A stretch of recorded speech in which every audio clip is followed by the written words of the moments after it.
आज का ये वीडियो बच्चे बड़े स्टूडेंट और हर एक इंसान के लिए सबसे खास होने वाला है, क्योंकि श्री कृष्ण से जुड़ी यह कहानी तुम्हारे जीवन की सबसे गंदी आदत के बारे में परिचित कराएगी जो जीवन को बर्बाद करने में सबसे बड़ा कारण है, और अंत में ये भी बताएगी कि इस आदत को सही तरीके से और सही समय पर अपनाया जाए तो तुम्हारे जीवन में क्या बदलाव हो सकता है। तो वीडियो को अंत तक जरूर देखें और पूरा ज्ञान लें, क्योंकि अधूरा ज्ञान आप जानते ही हैं बहुत खतरनाक होता है। हाँ, और एक जरूरी बात, यदि आप चैनल पर नए हैं तो अपने प्यारे हाथों से वीडियो को एक लाइक और चैनल को सब्सक्राइब कर बेल आइकन जरूर ऑन कर ले, क्योंकि हम ऐसे ही श्री कृष्ण वाणी से वीडियो लाते रहते हैं जो सभी के जीवन को खुशहाल, सफल और आगे बढ़ाने की प्रेरणा देता है। तो चलिए कहानी शुरू करते हैं। महाभारत काल की बात है। एक बार कृष्ण और बलराम किसी जंगल से गुजर रहे थे। चलते चलते काफी समय बीत गया और अब सूरज भी लगभग डूबने वाला था। अंधेरे में आगे बढ़ना संभव नहीं था, इसलिए कृष्ण बोले, बलराम, हम ऐसा करते हैं कि अब सुबह होने तक यहीं ठहर जाते हैं। सुबह होते ही हम अपने मंजिल की ओर बढ़ चलेंगे। बलराम बोले, पर इस घने जंगल में हमें खतरा हो सकता है, यहाँ सोना उचित नहीं होगा, हमें जागकर ही रात बितानी होगी। अच्छा, हम ऐसा करते हैं कि पहले मैं सोता हूँ और तब तक तुम पहरा देते रहो, और फिर जैसे ही तुम्हें नींद आए तुम मुझे जगा देना, तब मैं पहरा दूंगा और तुम सो जाना। कृष्ण ने सुझाव दिया। बलराम तैयार हो गए। कुछ ही पलों में कृष्ण गहरी नींद में चले गए और तभी बलराम को एक भयानक आकृति उनकी ओर आती दिखी। वो कोई राक्षस था। राक्षस उन्हें देखते ही जोर से चीखा और बलराम बुरी तरह डर गए। इस घटना का एक विचित्र असर हुआ। भय के कारण बलराम का आकार कुछ छोटा हो गया और राक्षस और विशाल हो गया। उसके बाद राक्षस एक बार और चीखा और पुनः बलराम डर कर कांप उठे। अब बलराम और भी सिकुड़ गए और राक्षस पहले से भी बड़ा हो गया।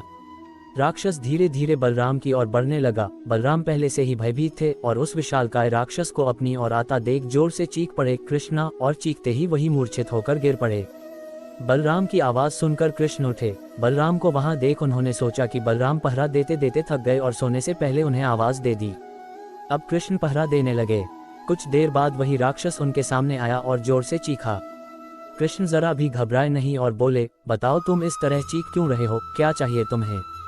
इस बार भी कुछ कृष्ण के साहस के कारण उनका आकार कुछ बढ़ गया और राक्षस का आकार कुछ घट गया। राक्षस को पहली बार कोई ऐसा मिला था जो उससे डर नहीं रहा था। घबराहट में वह पुनः कृष्ण पर जोर से चीखा। इस बार भी कृष्ण नहीं डरे और उनका आकार और भी बड़ा हो गया, जबकि राक्षस पहले से भी छोटा हो गया। एक आखिरी प्रयास में राक्षस पूरी ताकत से चीखा, पर कृष्ण मुस्कुरा उठे और फिर से बोले, बताओ तो क्या चाहिए तुम्हें। फिर क्या था, राक्षस सिकुड़कर बिल्कुल छोटा हो गया और कृष्ण ने उसे हथेली में लेकर अपनी धोती में बांध लिया और फिर कमर में खोंस कर रख लिया। कुछ ही देर में सुबह हो गई। कृष्ण ने बलराम को उठाया और आगे बढ़ने के लिए कहा। वे धीरे धीरे आगे बढ़ने लगे। तभी बलराम उत्तेजित होते हुए बोले, पता है कल रात में क्या हुआ था, एक भयानक राक्षस हमें मारने आया था।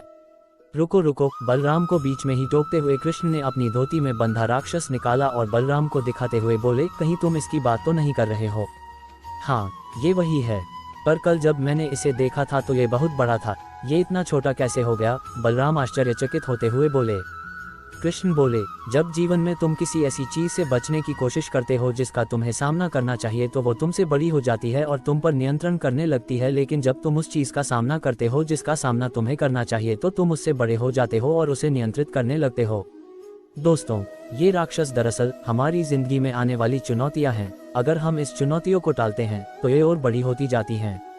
आखिर में ये हमें कंट्रोल करने लग जाती हैं। इसलिए हमें इनका साहसपूर्वक सामना करना चाहिए ताकि हम उन पर काबू पा सके। इस प्रकार चुनौतियों का डट के सामना करने से वो छोटी सी हो जाएगी, जिससे हम आसानी से उन पर नियंत्रण कर सकते हैं और सफल हो सकते हैं।